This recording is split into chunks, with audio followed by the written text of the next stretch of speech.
उत्तर प्रदेश में एमएलसी के प्रत्याशी की घोषणा भारतीय जनता पार्टी ने कर दी है। दूसरी लिस्ट की शक्ल में अब कुछ नाम सामने आए हैं जिनका ऐलान बीजेपी ने किया है। एमएलसी के चुनाव के लिए बीजेपी ने जिनको उम्मीदवार बनाया है उसमें मानवेंद्र सिंह है, गोविंद नारायण शुक्ला है, प्रत्याशी बने हैं सलिल बिश्नोई है, अश्वनी त्यागी है।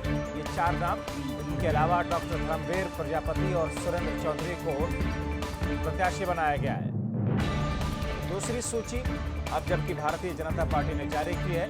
एमएलसी के प्रत्याशियों के तौर पर जो नाम बीजेपी ने अनाउंस किए हैं उसमें मानवेंद्र सिंह, गोविंद नारायण शुक्ला, इसके साथ में कुछ और जो दूसरे नाम हैं उसमें सलिल बिश्नोई, अश्वनी त्यागी, ये लोग बीजेपी की तरफ से एमएलसी प्रत्याशी बनाए गए हैं। धर्मवीर प्रजापति, सुरेंद्र चौधरी, ये 6 नाम जो कि आज की लिस्ट में भारतीय जनता पार्टी की तरफ से पब्लिक किया गया है। एमएलसी के चुनाव को लेकर के 28 तारीख को एमएलसी का चुनाव होना है उत्तर प्रदेश के अंदर। 30 जनवरी को 12 एमएलसी की सीटें खाली हो रही हैं, कार्यकाल उनका खत्म हो रहा है। उनसे पहले 28 तारीख को ये चुनाव होना है जिसके लिए बीजेपी ने अपने प्रत्याशियों की आज दूसरी लिस्ट जारी कर दी है। जाहिर तौर पर अब ये लोग, क्योंकि माना ऐसा जा रहा है कि कम से कम 10 ऐसी सीटें 12 में से 10 पर भारतीय जनता पार्टी की जीत पक्की है। तो एक तरीके से मान करके ये चला जाए कि ये सारे के सारे लोग अब विधान परिषद के सदस्य बनने जा रहे हैं। बीजेपी ने इनके नामों पर अंतिम फैसला लेते हुए मुहर लगा दी है और लिस्ट भी जारी कर दी है।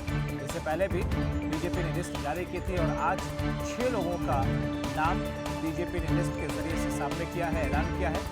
इसमें ये सारे वो नाम हैं जिन पर भारतीय जनता पार्टी ने भरोसा जताते हुए उनके नामों की घोषणा की है।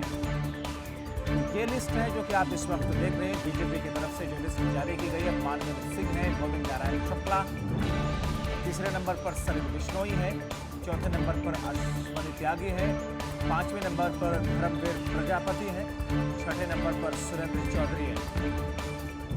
तो ये 6 वो नाम हैं जिन पर बीजेपी में मंथन चल रहा था, क्योंकि इन नामों की श्रेणी में और कई नाम थे जिन पर चर्चा चल रही थी, लेकिन भारतीय जनता पार्टी ने इनके नामों पर मुहर लगाते हुए और अब अपनी एक और लिस्ट जारी करके अपने प्रत्याशियों की घोषणा उत्तर प्रदेश के एमएलसी चुनाव के लिए बीजेपी ने इस वक्त कर दी है। जाहिर तौर पर इन तमाम लोगों के साथ साथ में दूसरे और जो नाम थे, जो दावेदार थे एमएलसी के प्रत्याशी के तौर पर, बीजेपी ने इन नामों पर, इन लोगों के ऊपर में बीजेपी ने ज्यादा भरोसा जताते हुए और इनके नामों का ऐलान आज भारतीय जनता पार्टी ने इस लिस्ट के जरिए कर दिया है।